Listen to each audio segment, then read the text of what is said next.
പ്രിയമുള്ളവരെ, ഞാൻ ഹരീഷ് ആർ നമ്പൂതിരിപ്പാട് ആവശ്യമില്ലാത്ത കാര്യങ്ങളിൽ തലയിടുന്നവർക്ക് പാഠമായ ഒരു കഥ പറയാം. തലയിടൽ. മോനെ ചിങ്കു, ആവശ്യമില്ലാത്ത കാര്യത്തിൽ തലയിടരുത്. അമ്മക്കുരങ്ങ് എപ്പോഴും പടുവികൃതിയായ മകനോട് പറയും. കാണുന്ന പൊത്തുകളിലും പൊന്തകളിലും എത്തി നോക്കുന്ന സ്വഭാവം നന്നല്ലെന്ന് കൂട്ടുകാരും പറയും. ഇതൊന്നും കേൾക്കാതെ ചിങ്കു എന്തിലും ഏതിലും തലയിട്ടു നോക്കും. ഒരു ദിവസം അക്കരക്കാട്ടിലെ കൂട്ടുകാർക്കൊത്ത് കളിക്കാൻ പോയ ചിങ്കു അവിടെയുള്ള ഒരു മരപ്പൊത്തിൽ തലയിട്ടു നോക്കി. ഇത് കണ്ട് കൂട്ടുകാർ പറഞ്ഞു, ചിങ്കാരം കാട്ടിലെ ചങ്ങാതി, വേണ്ടാത്ത പൊത്തിൽ തലയിടല്ലേ, ആപത്തു വാങ്ങിച്ചു കൂട്ടിടല്ലേ, ആകെ കുഴപ്പത്തിൽ ചാടിടല്ലേ.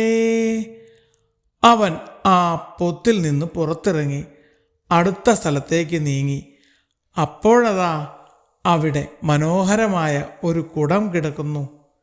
കാട്ടുമനുഷ്യർ തേനെടുക്കാൻ കൊണ്ടുവന്ന ആ കുടത്തിൽ തലയിട്ട് നോക്കാൻ ചിങ്കുവിന് കൊതിയായി. അയ്യോ ചിങ്കു, വേണ്ട വേണ്ട, ആപത്തിൽ തലയിട്ടുടണ്ട, എടാ കൂടത്തിൽ ചാടണ്ട, വെറുതെ പുലിവാൽ പിടിക്കണ്ട. ചിപ്പുക്കുരങ്ങൻ അവനെ വിലക്കി. കൂട്ടുകാരൻ പറഞ്ഞതനുസരിക്കാതെ അവൻ വാവട്ടം കുറഞ്ഞ ആ കുടത്തിൽ തലയിട്ടു. തേൻ കുടിച്ചപ്പോൾ ചിങ്കുവിന് നല്ല രസം തോന്നി. വയറ് നിറഞ്ഞു കഴിഞ്ഞ് തല പുറത്തെടുക്കാൻ നോക്കുമ്പോഴല്ലേ പറ്റുന്നില്ല. അവനാകെ വെപ്രാളമായി.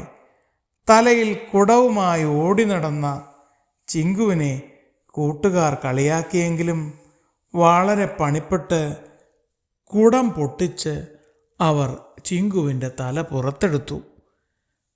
കുടം പൊട്ടിയെങ്കിലും കുടത്തിൻ്റെ വായ്ഭാഗം ഒരു വളയം പോലെ ചിങ്കുവിൻ്റെ കഴുത്തിൽ കിടന്നു. തലയിലും മുഖത്തും നിറയെ തേനുമായി നിൽക്കുന്ന ചിങ്കു കഴുത്തിൽ വലിയൊരു വളയവും. അവനെ കണ്ട് കൂട്ടുകാർ പൊട്ടിച്ചിരിച്ചുകൊണ്ട് പറഞ്ഞു, നിനക്കൊരാഭരണത്തിൻ്റെ കുറവുണ്ട്, ഈ വളയം പൊട്ടിക്കണ്ട, കഴുത്തിൽ കിടക്കട്ടെ. ഇത് കാണുമ്പോഴെങ്കിലും ആവശ്യമില്ലാത്ത കാര്യത്തിൽ തലയിട്ടാലുള്ള കുഴപ്പത്തെക്കുറിച്ച് നിനക്കോർമ്മ വരുമല്ലോ. കൂട്ടുകാർ പറയുന്നത് ശ്രദ്ധിക്കാതെ തലയും മുഖവും കഴുകാൻ ചിങ്കു പുഴയിലേക്ക് ഓടി. അത് കണ്ട് എല്ലാവരും പൊട്ടിച്ചിരിച്ചു.